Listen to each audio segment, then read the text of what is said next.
Good afternoon, ladies and gentlemen, from a nice sunny fall day here in the Washington, D.C. area in Alexandria, Virginia. I'm Riki Ellison. I'm the chairman and founder of the Missile Defense Advocacy Alliance, an organization that we built 20 years ago that sole purpose is to advocate, to educate for the development, the deployment, and evolution of our missile defenses to make our world a safer place. Today's our 63rd virtual. And it's a great one. It's on pause, assess, and regroup for missile defense for America. We have our guests that are on our board, and we are spanning the globe today. We have Mark Montgomery, who is in Odessa, Ukraine, live. We have John Rood, who is in Silicon Valley in Santa Clara, live. And we have J.D. Gainey in Hawaii live, and me here in Alexandria. We're at a point in time that over the past 40 years that I've been involved with missile defense, taking it back all the way to 1980, I've never seen through 8 presidents, the missile threat to this country as great as it was in the last 10 months. 10 months. You can start with the drone attack on Langley Air Base that was out in the Wall Street Journal. And that was 3 or 4 days, maybe 2 weeks. And we had our best equipment, we had aerial capabilities, and we could not detect, track, or take those drones down. That was 10 months ago. And then January, we had the whole episode of Chinese spy balloons going across our country. That happened. We then move into September, where the Chinese launched an ICBM test that's the longest in the history of mankind. Not our ICBMs tested that we did, went as far as they went from mainland China all the way into Tahiti waters on that. Then we're having thousands of drones a month crossing the Mexican border, where the drug cartels crossing into our airspace, White Sands missile range. Over the last 4 days in Alaska, just 4 days in Alaska, you've had 2 Russian aircraft a day crossing our airspace in Alaska. And we were just up there. We were up in Alaska on September 30th. And we walked through 20 vacant ground-based interceptor silos that are unfilled for 2 years. We've got a degraded fleet that's getting older. And we struggle with this. We struggle with it. And now we have, just again, Congress, the Military Construction Committee quoted saying $60 billion we're spending on Guam for a missile defense architecture. How much money are we spending for Alaska or California or Hawaii or the United States of America? And we haven't solved the problem. We haven't solved the problem in capacity, in integrated defense for our U.S. homeland. And we're watching the world today. We're watching deterrence fail for the security of nations. Ukraine couldn't deter, or NATO couldn't deter Russia from using missiles, drones, hypersonic capabilities. We saw Iran strike April 13th. September 1. We have a problem. And not really. It does not matter who the next president is. This is not political. This is about having an adequate defense for the population of the United States of America, whether it's Guam, Hawaii, New York, Arizona. And we have not prioritized it, we have not addressed it, and we have not resourced it. And that is a huge problem right now for everybody. And we pay taxes for defense. That's in our Constitution. And we're not being defended across the spectrum I just mentioned. And I would add hypersonic glide on top of that.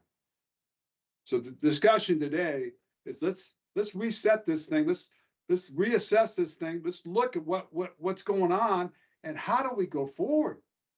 How do we prioritize the defense of this vast nation and our people the right way? And I think the way to start this is with policy. Policy is in charge of this to some extent. And policy has to be enabled to be properly give the authority to the warfighters and combatant commanders to fight this. And to be able to give the warfighters the ability to advocate for systems across the board that they need and require to defend this country. And we're limited because the policy sometimes controls the funding. So I think that there's a lot of issues here, but we're going to go through as much as we can in the next 50 minutes or so. And we're going to start with policy. And we've got the best policy expert, we believe, in this area. John Rood has been involved with missile defense since early 2000. And he was former OSD policy undersecretary. And John's been a patriot, been an advocate for missile defense since I've known him over the past 20 years. So, ladies and gentlemen, from Silicon Valley, Mr. John Rood. John, all yours. Thank you, Riki, for that generous introduction. It's great to be with you all, and it really is a pivotal moment that we are at, I think. You know, a lot of us are watching the preparation for the upcoming election, and Riki's right, it's not political, but we will have a new president in the United States, and we will have a new administration very shortly.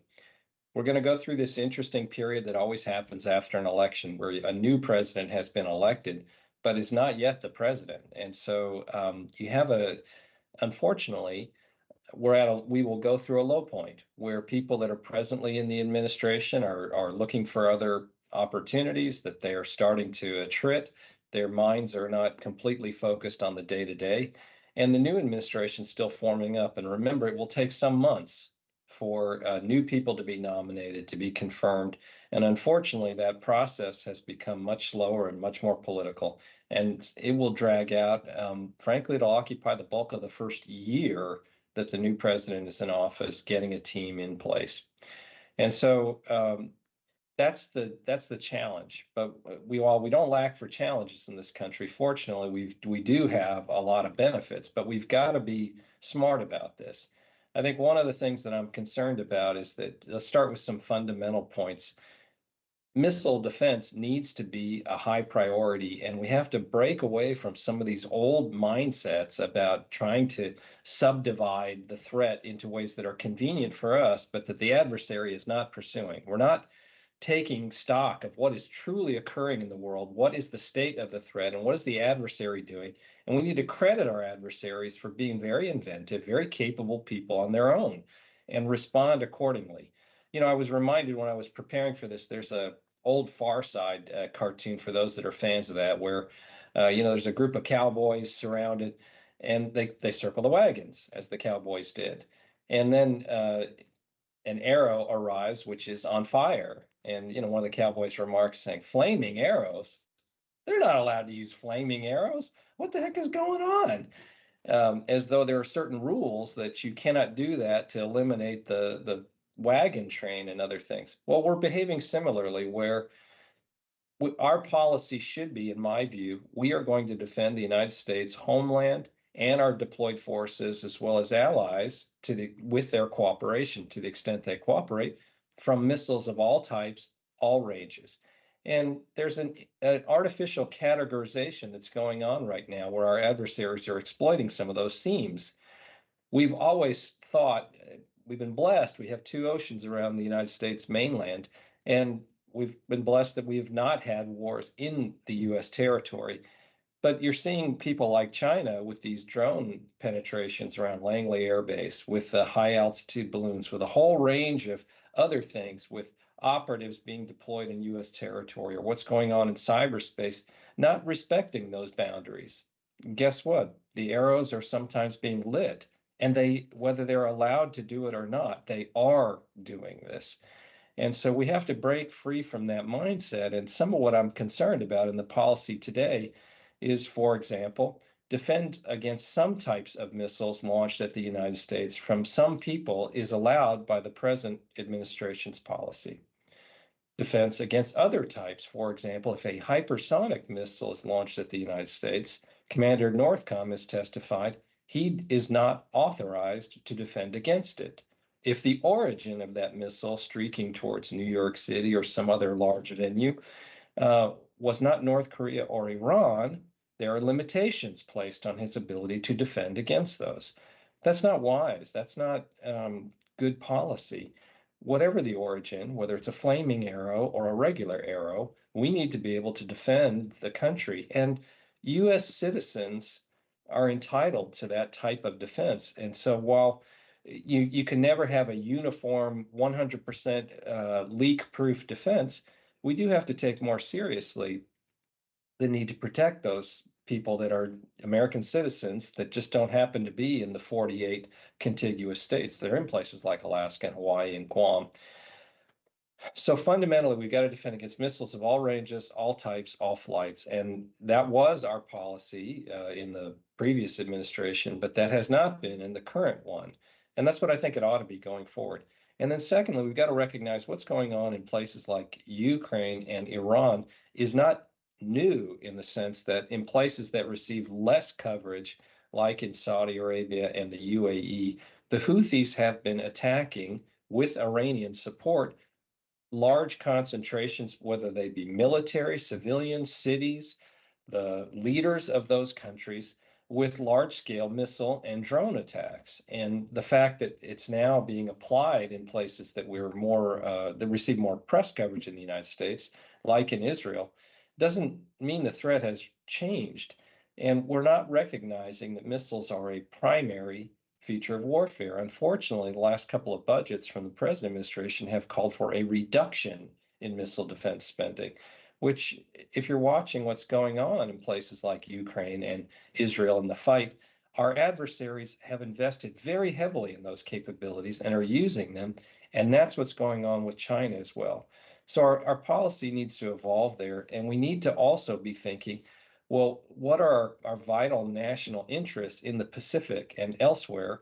We are a Pacific power. The United States has more Pacific coastline than Atlantic coastline. And that is where the world's largest concentration of economy and trade is taking place. And we are very heavily dependent on that in the United States. And so we need the ability to be able to trade and move and operate freely and protect our people and our interests. And that's where things like defense of Guam or having a forward basing location, and we cannot assume those things are not going to be under heavy missile, drone, and cruise missile attack, or that the adversary is going to respect certain rules about the categorization of when and where and how they may attack. That's simply not been the lessons of warfare. And too many times, dominant powers, whether it's the British Empire or others, like when the American colonists fought them, assumed, there are certain rules of warfare. Men should stand and be recognized and be easily shot and exchange each other. They should orderly gather on a battlefield to fight. Well, the adversary doesn't respect those rules. They use flaming arrows. And so here, I think we need to do something very similar, and we're going to have to protect some vital areas like Guam and elsewhere. And it's very disappointing to see after several years that we have not achieved that, despite combatant commanders and others pointing to the urgent operational needs. We're not making progress. We're not keeping pace with the threat. The pace of the threat has accelerated, and we have decelerated, unfortunately.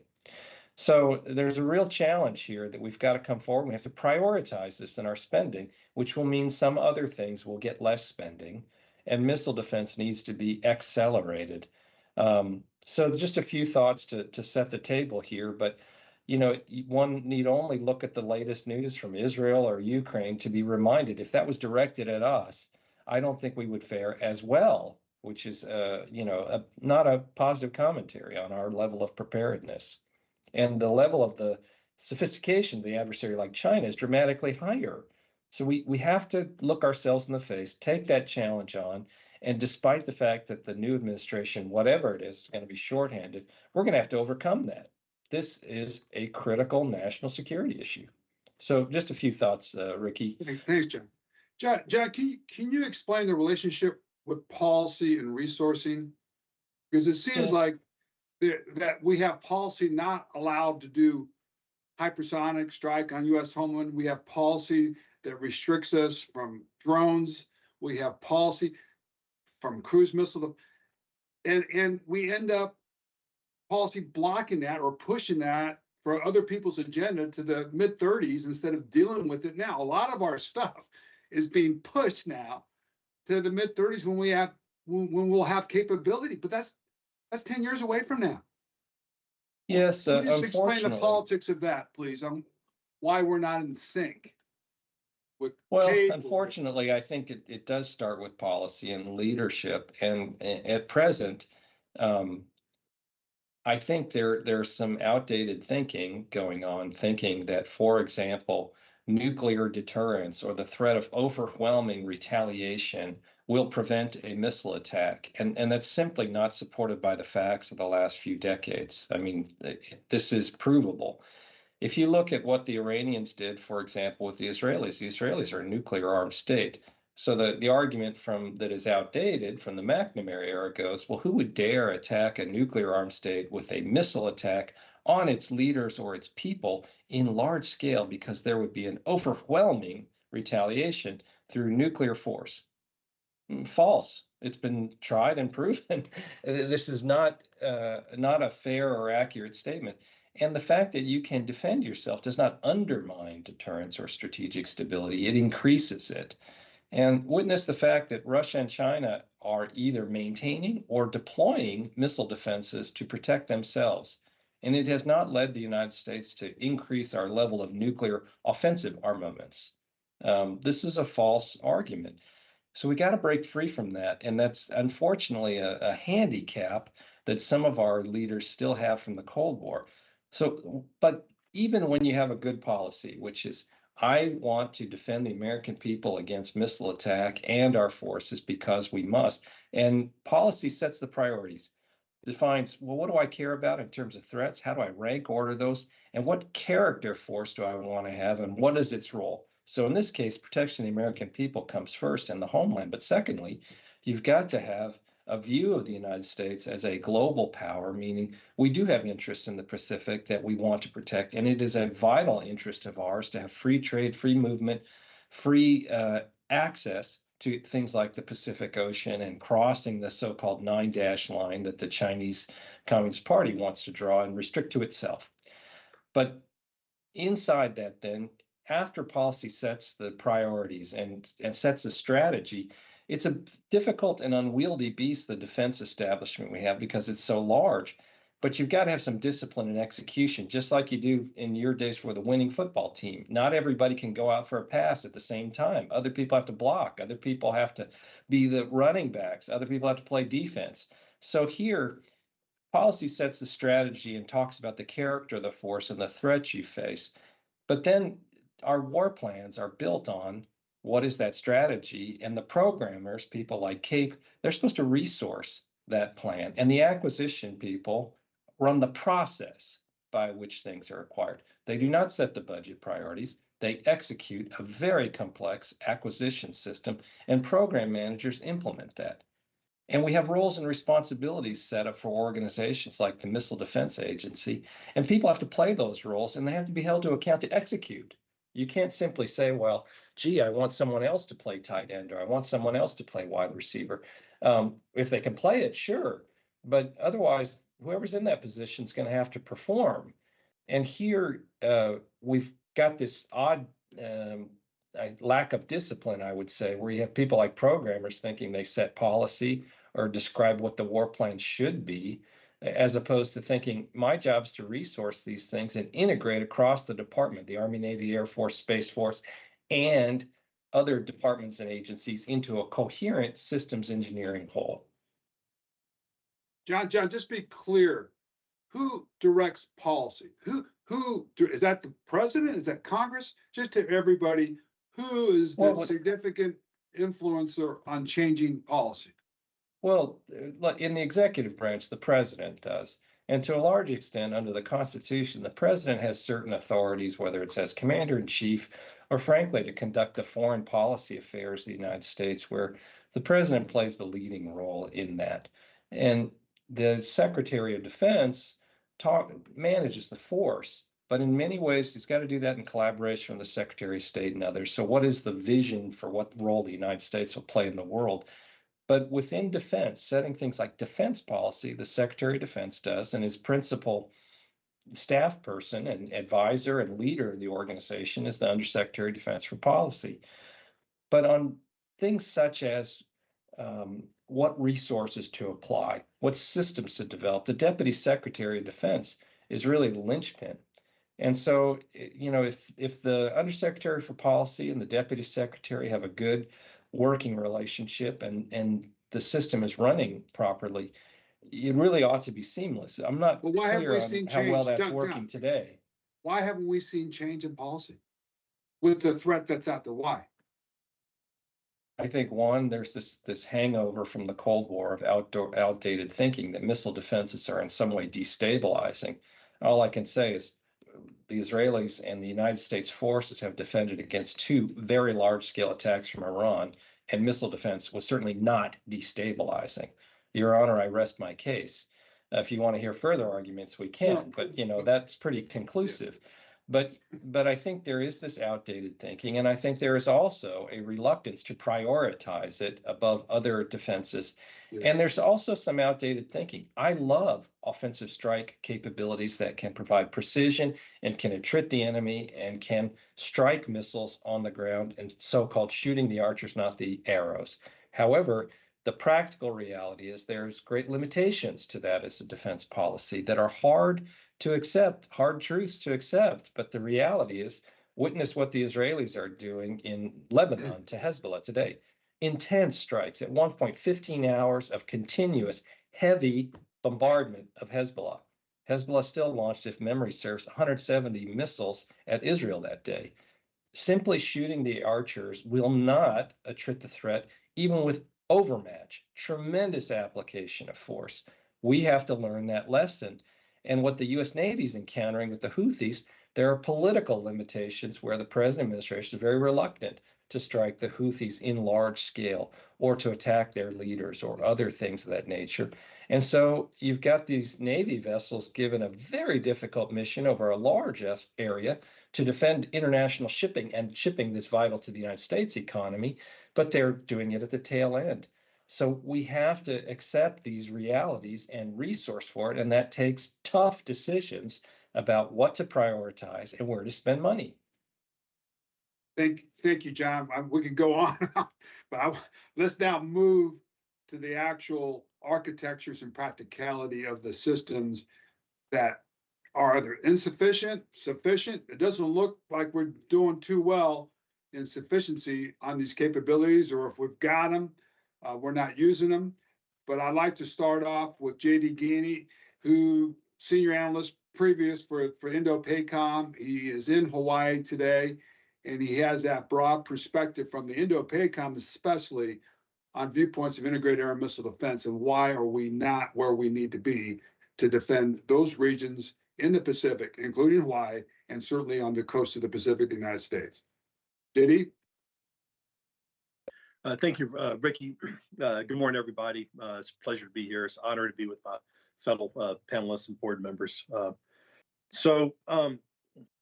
It's hard to talk about the Indo-Pacific or even missile defense in general against an advanced threat without talking about Guam. I really don't want to talk about Guam this morning. I want to talk about some good things that are shaping around to support island defense or forward defense against the advanced threat in the Asia Pacific. And also talk about some of the good things coming out of AUSA last week from the Army's perspective. But the reality that we're in right now, Riki, is there is a a push for hope or discussions about capability in the future tense when it comes to solving solutions today. An old mentor of mine, when he was coming out of these executive level meetings, which would constantly shake his head saying, we're making decisions off of capabilities that doesn't exist, and the threat is real today. So I just kind of put that out there that if we keep going down this track, we're almost writing the script for Pentagon Wars Part 2. It's just a lot of effort, a lot of time, a lot of energy, and to the Undersecretary's point, we really haven't gained that much ground in advancing towards solutions to combat against these threats. What I will say on a positive note is, as the Army looks through the lens of all the different requirements of critical asset defense that they have in the Pacific and the homeland, other combatant commands, not only have they recognized that they don't have enough kit or capacity to be able to defend all those critical assets, so they're actually looking through THAAD batteries, Patriot, using IBCS as a mechanism to kind of break up subcomponents to give them more flexibility. So just a data point, there's only 8 THAAD batteries in DoD, right? 1 is being loaded up in C-17s and heading out to Israel. That is a fantastic capability. That's what the Army does very well. They get up, they move, and they provide high-end point missile defense capability. Well, when we look through the problem set of providing persistent enduring, that kind of retracts away from what the Army's main mission and goals are. So but they have realized, hey, for second island chain defense in the Pacific, it's not just Guam, it's Palau, it's Kwaj. Move further into the first island chain, you have Philippine requirements, you have Japan, Kadena type requirements, and they just don't have enough kit. So by breaking up and going down to the subcomponent level is a good thing, right? And they're recognizing that defense in depth, doing upper tier and lower tier, all under the same construct is a real thing. It's just like, where is it? We've been talking about it for quite some time. I understand testing and evaluation of missile defense takes time, but where is it? Indo-PACOM put a requirement out in 2019 for integrated defense in depth, and we're 2024 right now, and we're still having discussions about who's in charge of this type of integration, right? Who should go out there and fund it and research it? And I would offer, as we talk about new approaches to solving these solutions, we're in an age where software is providing major solutions for these gaps. So let's go after software solutions to help with the integration problem set. MDAA doesn't do that, right? They're the technical authority for missile defense for the United States. They're not a software entity, right? We have DIU, we have CDAO. They're the ones who should be grabbing this integration, especially software integration piece, and attacking it. Now, we have a whole software API strategy from DoD. So that's where that should be. Another comment that the Army's doing well with respect to how it's spreading its capacity with the manning that it has is LTAMS is going to deploy out to Guam at the latter part of 2025. It's a fantastic capability. It does provide a 360 defense type of capability, not the defensive depth requirements that you seek for an advanced threat like from China, but it's coming out. It's replacing the Sentinel-4 radars, the legacy Patriot radars. But to Undersecretary's point about hypersonics, and I'm sure Admiral Montgomery is going to talk about it, that is not designed to go after those high-end threats. So we know that they're working hard on the IFPC issues or whatnot. The point of this comment is defense in depth requires integration. And so for missile defense, there's an old saying in my world that detect, track, control, engage without system synthesis is no capability. Army's realizing that system synthesis is real and needs to be accelerated and interfacing with other sensors and weapon control systems. So I wanted to kind of talk through that part. Make folks aware. So let's take a look at the bigger bigger picture. So we talked about roles and responsibilities, and if it's on land, it belongs to the Army. If it's on water, it belongs to the Navy. But this is an integrated joint mission. Can you do that by assigning one service to do? I'm talking about Guam. Can you do that by assigning one service to do this?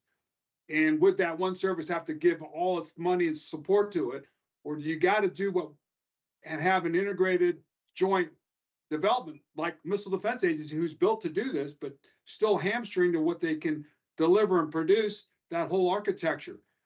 Can you just sort of talk through that a little bit, the pros and cons, or where we're going with this? Yeah, so there's no money to go after joint integrated fires for any type of lethality, right? There's money that goes to joint coordination pieces for battle management. That's like that's defensive fires, JD. Defensive but fires, defensive fires, it doesn't exist. It doesn't exist outside the service. So Army integrated to Navy to Air Force, it doesn't exist. For some reason, it's a hard problem. For the life of me, we have capabilities today that take desperate systems and put them together under an umbrella. PACOM demonstrated last year for offensive fires, which I would offer is a lot harder to do than defensive fires. And it's just we're operating in two different worlds. So there's no money for joint integrated fires.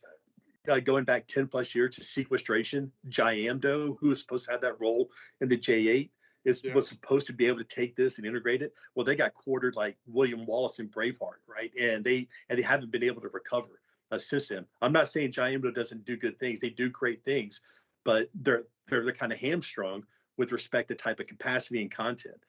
So when we look at the innovation and the advanced concepts entity, it's really absent from a joint accelerator perspective. So you got to go with man, train, equip from one service to do it, or you mix those. You got to do it. Is that what you're saying? Well, yeah. Something like U.S. Homeland Defense, whether it's Guam, Hawaii, whatever, you're going to have to pick a service. Yeah. So the way the Pentagon and acquisition is set up, it falls into maybe an agency, but pretty much Title 10 entities.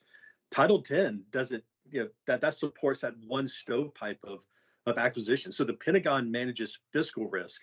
They transfer operational risk to the commanders out in the field and say, hey, here's the kit. It's up to you to go figure it out and apply it to your operational constructs and con plans and operational plans. What we have seen due to the pace of the threat in the sophistication of the threat, we have a mismatch of what's being resourced, what the commanders have to fight the fight with respect to being able to have credible joint lethality in place. So that layer that sits on top to provide funding, provide governance, and to provide acquisition does not exist across the joint. How does MDAA fit in? I mean, MDAA is the developer of integrated missile defense and what they've done in mixing sensors and shooters and creating that whole C2BMC position. Where do they fit in regional defense with the service? Where do they fit? From observing this for the past 6 years, from my perspective, MDAA will act upon what has been approved and appropriated. Until that money is in their pocket, they won't move out on it. So if you look past the past few years, either continuing resolutions or the indecision of what the architecture should be. Again, we're still having the past few weeks, there's conversations at the executive level of what Guam defense architecture should be. I mean, so we can't even figure out what right looks like. And if we can't figure out what right looks like, we can't appropriate the money to go out there and spend. So MDA, by the nature of the way that they're set up and the authorities that they have, they can't go out and procure things that are outside what's been appropriated. Thank you, JD. We're going to pass it over to Mark now from Ukraine. It'd be great to hear what's going on there. But Mark, I know you've got some pretty good opinions on what's happening here and how we can best help our country be defended urgently with the right systems and capabilities. Yeah, thanks, Riki. Yeah, I've had the opportunity over the last couple of days to watch pretty significant Shahed drone attacks and cruise missile attacks. Sucks to kind of be on the receiving end of this, since usually in the Navy we're just on the giving end. And most of the stuff I've seen we could not do the same homeland defense that Ukraine does. In fact, I would say all of the stuff I've seen, we would fail miserably in defending the homeland, but also in many cases our forward deployed forces, where in theory we had focused our efforts. So I'll come back and say, look, John and JD have done a very good job describing what I would call the lost years. The last 5 years have been lost years in missile defense. And we've left the incoming administration, whether it's a Harris administration or a Trump administration, a long, hard work list of missile defense areas. And I think it's a mixture of intent, as John implied, that there's some people who, on some of the areas I'm about to mention, there's a policy, there's an intent to not do things. I think some of them it's resource decisions. And for whatever reason, we decided to take risk here.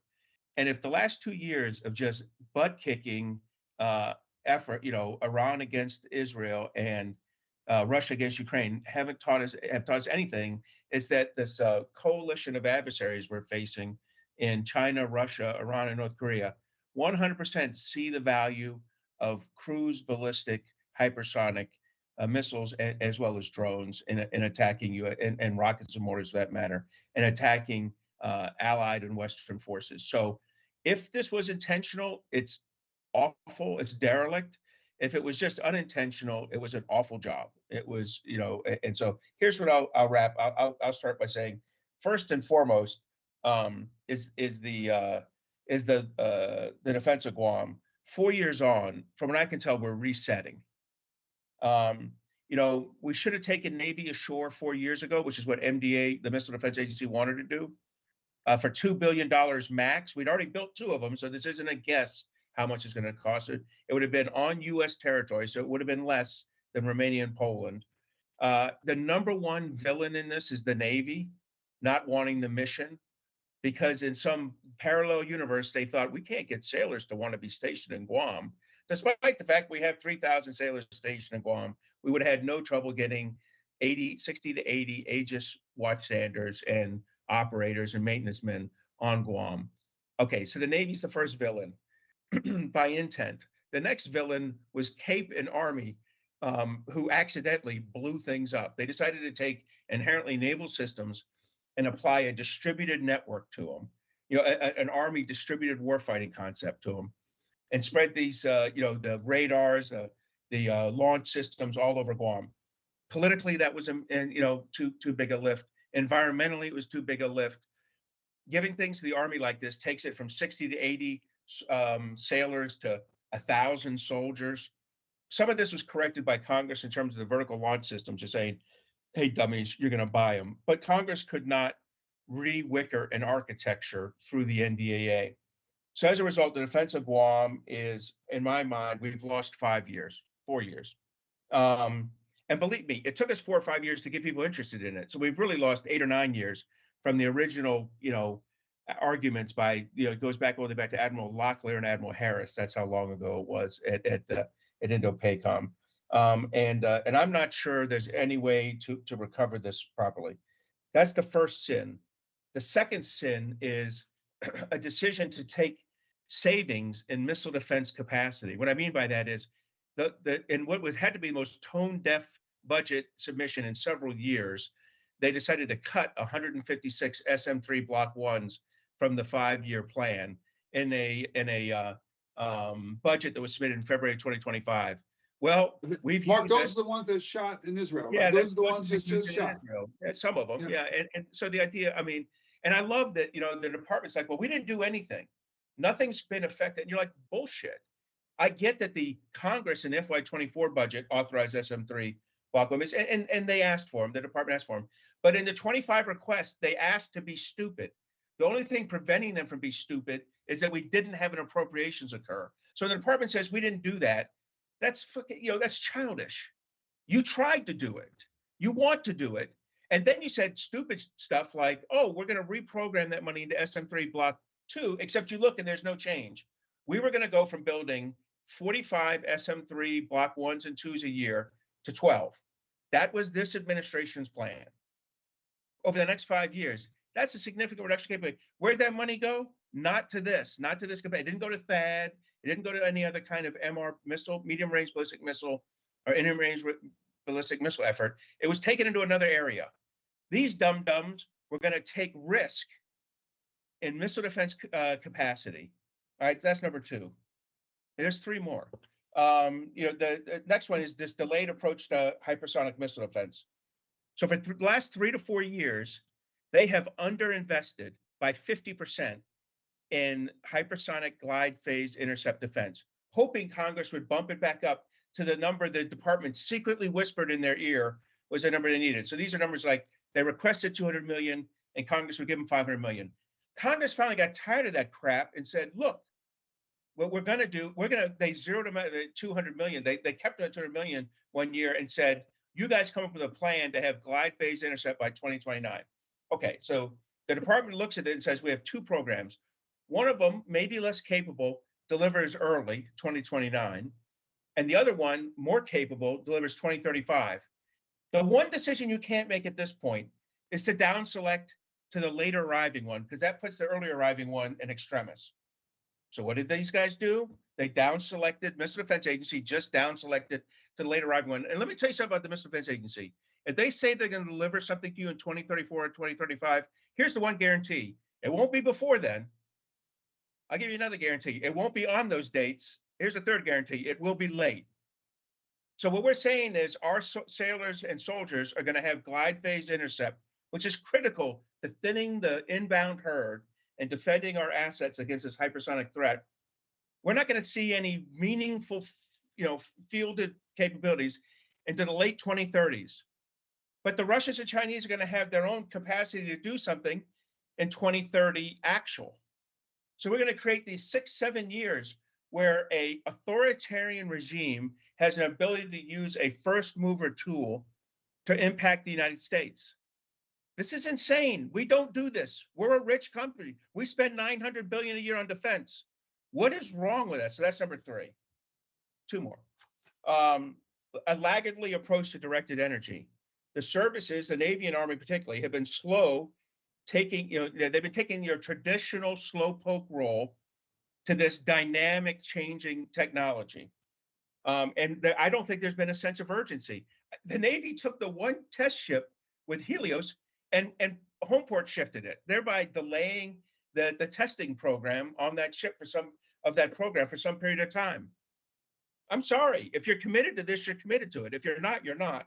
And I got to tell you, why do you need directed energy? Because the cost per engagement on those Red Sea intercepts is $2 to $3 million of our money to shoot down $20,000 to $40,000 of their money, depending on whether it's a drone or a cruise missile. That's an insane, cost curve that we have to get rid of. And I'll give you one fifth one, and that's my favorite one, Riki. It's the Army's Cruise Missile Defense Program. As I've said in the past, IFPC in 2014, I was briefed. It's 2 years away. It's coming. Blah blah blah. Maybe it was 3 years then. Now here we are in 2024. It's 2 years away, maybe 3 years. As I say, as the Phoenix Suns of missile defense is always 2 years away from being 2 years away. Well, here's the problem. The enemy has decided that was not acceptable, and we needed to tackle this in a much faster pace. And so this decision to go slow here has left us using a capable Patriot system in its least cost-effective round, using it against cruise missiles at $3 to $3.5 million in intercept. We needed to drive down that cost curve. So there are 5 areas where the outgoing administration has left kind of small burning fires or large burning fires, depending on the issue, for the incoming administration. They're really going to have to grapple this, whether it's a Harris administration or Trump administration. Missile defense has got to be a focus of effort of the incoming actual Secretary of Defense, not the deputy, not the under. The Secretary of Defense is going to have to tackle this, because when you're this screwed up, it takes the Secretary driving change. So look, Riki, I know that sounds negative, but you and I have done, and John, and now, and more recently, JD, we've done dozens of these VTCs where each of these issues has come up each time. It isn't like, John Rood broke the Rosetta Stone yesterday and I'm just commenting on it. I mean, we've been talking about this for, well on 2.5 years. This is extremely frustrating, and we need to tackle it, and we need to put the investment in. Because I'll tell you something, our adversaries can study, they know where we're at. Yeah. I mean, we had to move a THAAD battery in to Israel. That tells you two things. One, SM-3 was low on ships, or two, Arrow was low in Israel. Because the Israelis have for 50 years said, we do not want US troops on our soil protecting us. And they broke a 50-year principle because something wasn't right in the missile defense universe. And I'm telling you, that something is interceptor capacity. And we need to get our act together on this. Thanks. Okay, Mark, great analysis. I mean, great analysis. It's done. We can't change what's happened in the past. Yeah. We got to go forward to make this nation safe. So I just want to ask everyone, what is the best solution we can do from your perspective as we go forward? And I'm going to detail down, JD, I'm going to give you Guam. What's the best thing we should be doing for Guam as a solution that doesn't go down the path that we've just went through for 5 years to get to? I'm going to ask each one of you the same thing in different capacity, but go ahead, JD. Yeah, so first and foremost, you have Aegis-like capability going to Guam. They have a full baseline going out there for a test shot in December. Their Tippy 6, Spy 7, and Mark 41 VLS. They'll be out there in December. Keep it there, right? Don't try to reconstitute it back, to keep working on it, tweaking it. You have some type of credible defense capability on Guam for point defense. So the first thing you do is don't even think about bringing it back. Keep it there, work through the cost analysis of what that temporary deployment looks like. The second thing is you got to prioritize integration. And you can't do it through common operational pictures or tactical data links. It has to be weapon systems, talking to weapon systems. IBCS, good capability for what was designed 15 years ago, right? That's not the answer. There's software techniques that we're using today that you're using on your phone and device watching this that can be applied to accelerate that. And I would offer you can get that done in about 9 to 12 months. So put a little bit of money, a couple $1 million, and go after a software integration effect. Hand it off to SCO or somebody like that, right? Let them go dabble in it. And the third thing is continue, Army, breaking apart your larger systems into smaller systems so you have more flexibility for your defense designs out there. That was one of the principles that came out in 2019 with the PACOM IMD strategy. You can't take these large systems and relocate it everywhere. There's not enough C-17s out there. And we don't want to be in a defending type assets construct, right?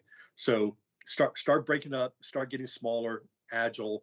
Maybe take a lesson of what the Marine Corps are doing when they're coming to their very small, but should be the trajectory they're on, credible point defense for their construct in the Asia Pacific. JD, can you talk about distributed defense that goes with this, and can you talk about what about those platforms with the Spy 6 in Japan that are using for mobile capability on water for their defense rather than a permanent station, harder to move on land in Guam? Yeah, so like it or not, the Japanese have figured this out. They're taking what's called an Aegis-equipped support vessel. They have programmed 2 of them, and it looks like a DDG without all the other mission areas. So this is solid-state radar. This is the Aegis weapon system, communication devices, and Mark 41 VLS. And they're building these ships, these tanker-looking ships, to sit off the coast and provide defensive depth for the Japanese homeland. The next part of that is this is something that maybe we can team together, is that handoff between those Aegis equipped support vessel ASEVs and the Homeland Defense design, which is primarily Army for Honshu, defensive Honshu. So those are things. Those are collaboration opportunities. But what the Japanese are doing and how they're constructing it, they figured it out. So they took the land piece off and they moved it out to the water. We can take some lessons in that, right? We can keep our effectors on land. But there's no reason why we can't take what SpaceX is doing, how they're catching drones and things falling from the sky and their autonomous vessels, and put solid state radar and Aegis web system communication devices, put that in a in a float staging type construct, push it out off the coast, and now you have like defense in depth, right? So and I would assume that would be on the coast of, if you wanted to, on the coast of the Western United States or on Hawaii. Absolutely. But let me just go back to the reality of what we've got. Our shooters are Army shooters. That's what we've got on land. That's their mission. That's what they've got. We've got capability today. So definitely it's hard to argue against that. They have it. And that's what looks like is going to be the key aspect of putting capability on land. That would be their role, their mission, their game is that game. They got to get it together, but that's theirs. I don't know if you can separate. I know Mark's position on the Navy and all that, but it's their mission. It's the land-based mission. I don't see how you get out of that. Yeah, it's a piece of land, 200 square miles in the middle of the Pacific Ocean. So is that a land problem or is that a maritime problem? If you want to use the land as where you deploy the weapons from, okay, great. We can do that right now with remote launchers in place. So we don't need all that overhead. You don't need all these troops to go out there and support this mission. If you just take care of the remote launchers, containerize them, put Mark 41 VLS, put them silos into the ground, put some barbed wire around it, you're going to be okay. It's a lot better from a manning perspective to be able to support that. And you don't have to pay all that additional tax that comes with sending troops out there, the exchanges, the child care, the barracks, all that. Would you say $60 billion no-con infrastructure up to or something? Yeah, so look at it through the lens of, let's use the land for releasing the weapons. Let's push the sensors out to sea and start breaking up that content. But we also got to make sure this is not an exotic architecture, that this architecture can go anywhere that we want. That's what I think might have happened too. We became too exotic with it. But let me get over to John Rood to respond, because John, what is the solution to get missile defense resources policy changed here in this nation? What are your solutions to address this thing as soon as possible? Well, for the nation as a whole, I think we've got to not handicap ourselves, and we're underutilizing space as an example. There are tremendous advances that have been made in space technology, and the high ground of space is where missile defense as a general matter really needs to move. That being said, we do have to, it's not going to be the only solution, and it will take time. So we're going to have to be smarter about how we pursue some of these systems. And right now, the path that we're on with things like next generation interceptor for land-based defense of the United States is too slow. And that needs to really be looked at, because there's always this desire for the perfect article. But, as an example, the Israelis have shown, and we showed in our initial deployment of a missile defense system for protection of the United States in the early 2000s, you can deploy successive increments of capability that are upgraded. Going through a perfect 10-year test program or something of that nature before you put any capability in the field is just not paying attention to what the threat is doing, and you're really not being practical. But with respect to Guam and in the Pacific, first, we are moving as a nation towards a more distributed architecture, which I support. And that's something we worked on when I was in the Pentagon as well. But at your key operating locations, and there's no getting around it, Guam is one of the vital ones. And as much as we'd like to distribute, there's not that many choices when you look at the map and where there is land in that vast ocean space, and distance matters. So Guam is one of the key operating locations, and you're going to have to defend it to a certain level. There's no such thing as an impenetrable Astrodome-like protection that will protect against any and all strikes, no matter the volume. But clearly, you're going to have a level of defense that in a steady state way you can defend against. One of the things that I wish we would be doing is, like Mark was saying, I think bringing and leveraging some of our Aegis solutions for both offenses and defenses, for upper tier so-called and lower tier defenses against different threats, whether that's cruise missile or ballistic missile. That's essentially the role of an Aegis ship in the carrier battle group. And we've paid a lot of money to move Aegis ashore to be a land-based solution. We should leverage it. I think what JD is talking about is the next evolution, which is you can make it more distributed, you can make it more mobile and more survivable through, autonomous barges and things like that, or lightly manned barges and ships. Frankly, the reason the Japanese went to that is crowded spectrum and difficulty with land use and environmental use. Well, it's very similar to Guam.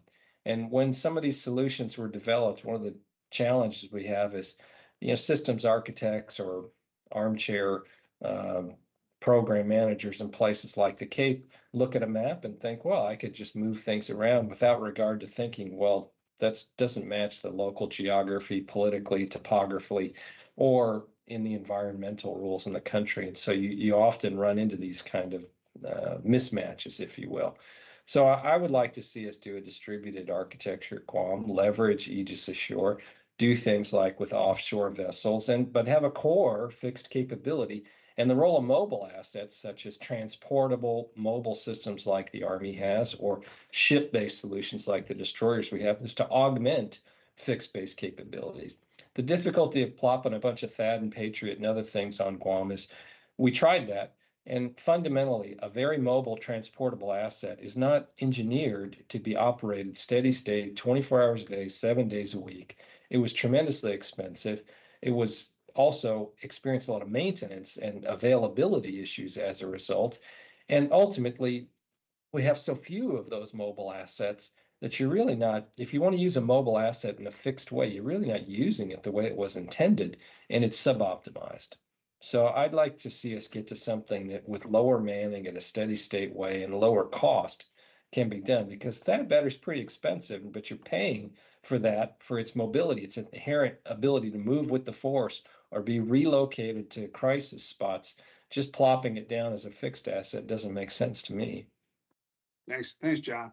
It's my understanding that, it's going to take 4 Aegis ships basically to defend Guam until we get this architecture in place.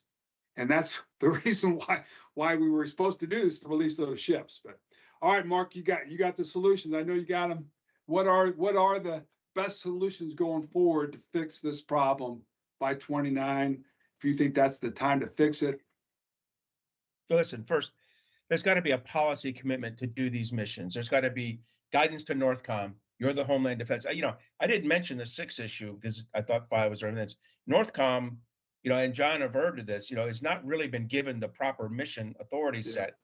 I suspect it's because they would immediately produce a requirements issue, which would then have the services produce a resource requirement, which is something OSD doesn't want to deal with. The current administration don't want to deal with, which is an increased investment.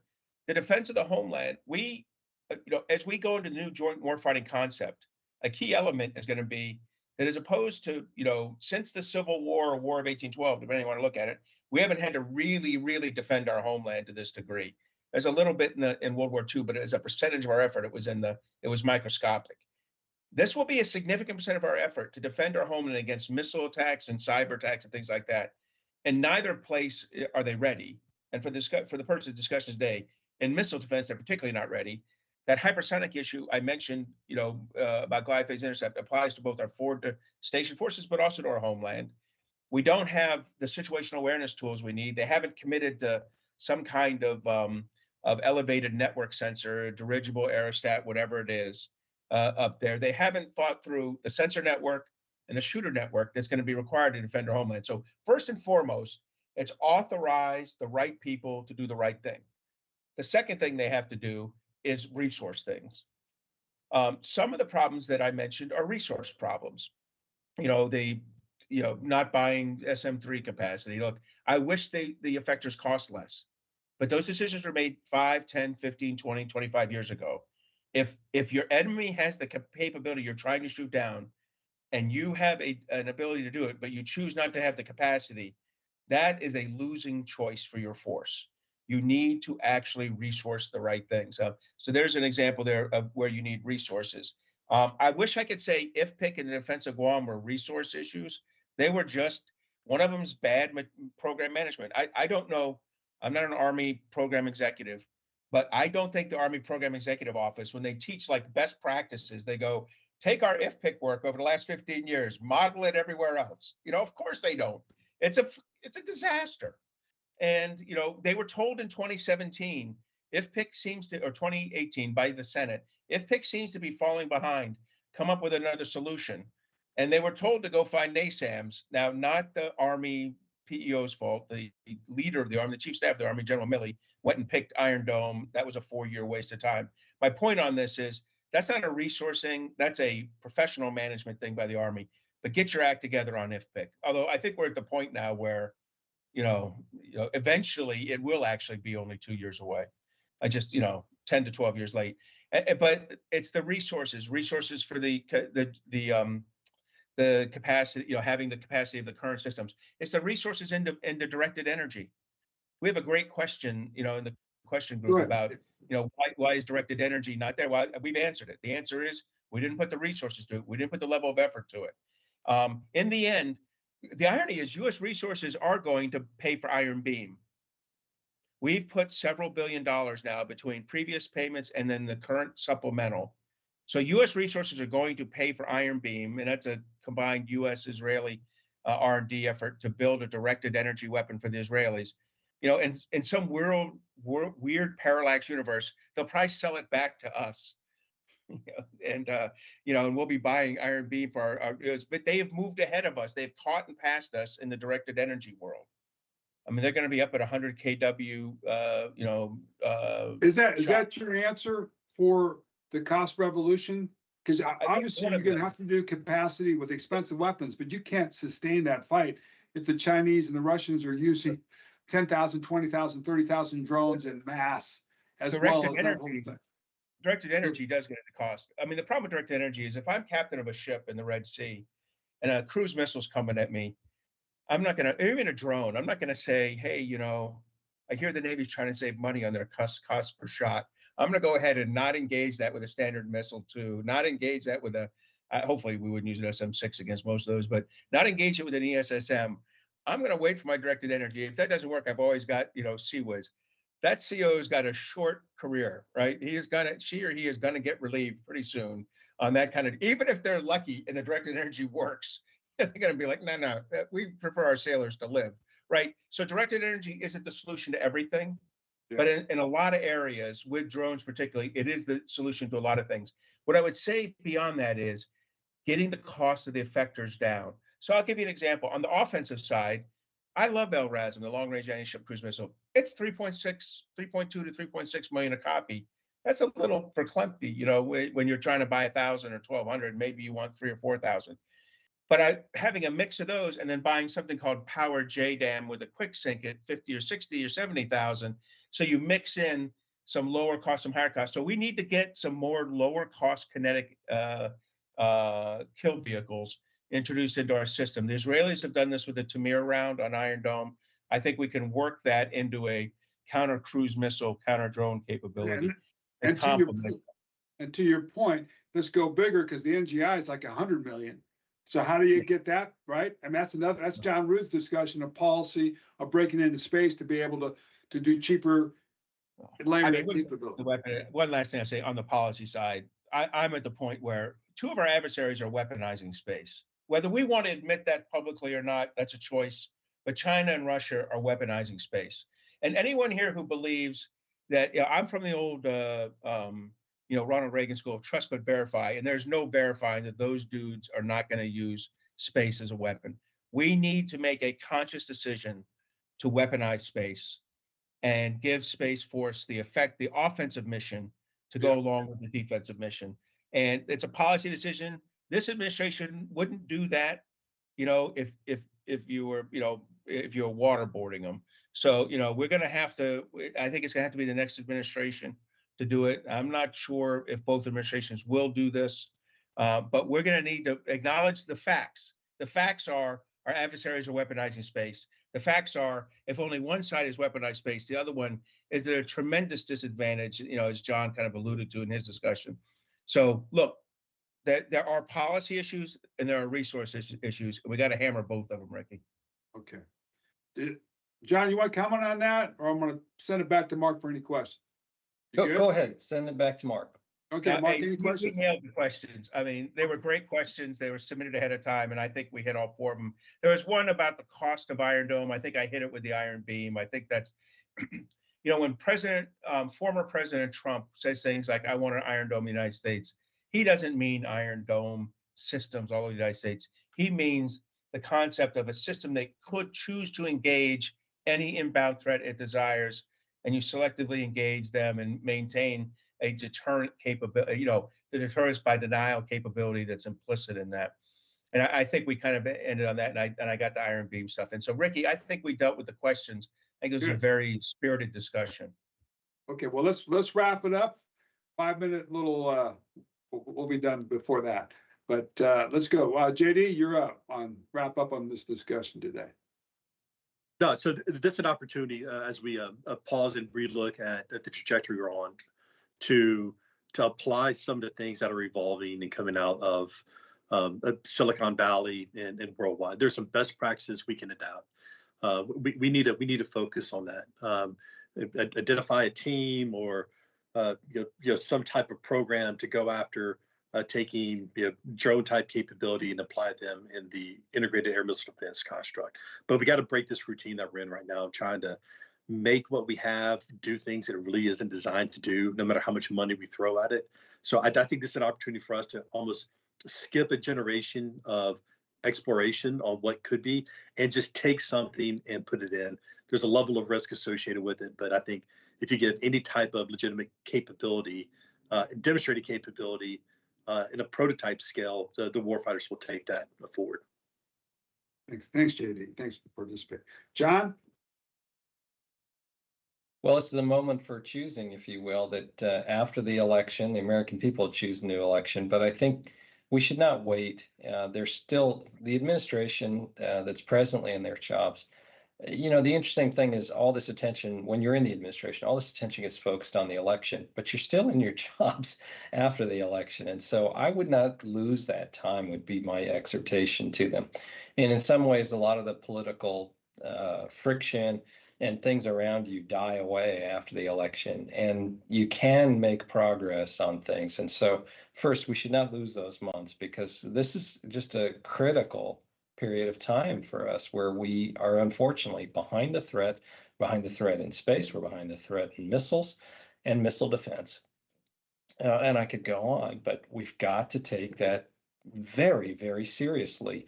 This strategic alignment that's emerged and was building, but has really come to the fore here between China, Russia, Iran, and North Korea presents a strategic challenge, but that is a major challenge, something we need to try to the extent we can, split them apart, but also build our own constellation of allies that is stronger than it is today. And then we've got to match capabilities with capability. And some of these artificial distinctions, this reluctance to conduct military activities in space openly, this reluctance to say, defense of the United States and the people against missile attack might be destabilizing. Got to shed these barriers to our thinking and get on with understanding what does it take to truly restore stability and to create a safer situation for us going forward. And that's going to take a lot of courage, but it's also going to take money, and the money will have to not be new money. It's going to have to come from other areas, and we're going to have to make these painful choices that some traditional capabilities that we've had, we simply can't fund at the capability level they were previously funded at. So I think there's this opportunity, as you say, to assess, reassess, set the table, and head out and move, which, above all, we got to move out, because we're just not in a good place as we sit here today. Thanks, Riki, for bringing us together. Thanks, John. Mark? Thanks. So I'll pick up on what John said. I'm a couple of weeks here in Ukraine, getting a front row seat to what it's like when an authoritarian regime decides to use missile defense. We got very comfortable. We were so powerful, we could dictate what missions mattered. We are no longer in that position with this group of authoritarians working against us. They get to pick missions. They've picked, missile defense, whether, cruise, ballistic, hypersonic, or drones, rockets. They've chosen that as something they're going to invest in. We no longer have the luxury of ignoring it, and that's going to, as John said, take resources and policies. And I would just say, resourced and properly authorized, and we'll be in a much more successful position in a matter of short years. And then they'll guarantee our success as we try to execute the joint warfighting concept 10 years from now. So thanks, Riki, for having this discussion. Thank you, Mark. Thank you, John. Thank you, Jay, from around the world. But this is a national imperative for our homeland. And it crosses everyone. It crosses political lines. It crosses the stovepipes. It crosses self-agendas or agendas. This is a team game now with a common purpose. It's a common purpose for all of us, for our families, our culture. It is got to be addressed. It has to be addressed. And we're right on the thick of it. Whether the election, whatever happens in the election, this has to go forward. And we have, as a great team player, and if you want to be a world champion, if you want to keep our way of life, you're going to have to sacrifice and take risk on offensive stuff and put it back into the defensive stuff because we're not defended. We have to be defended. Else we're going to lose world order. We're going to lose our ability to support our allies. It's got to be done. And thank you today for addressing those issues and bringing the light, shedding light on what the reality is here, truth telling. So I appreciate that. We're going forward with it. That's our mission. We're going to be loud. We're going to be powerful. We're going to keep coming to make this nation safe and make the world safe. So thank you for your time today.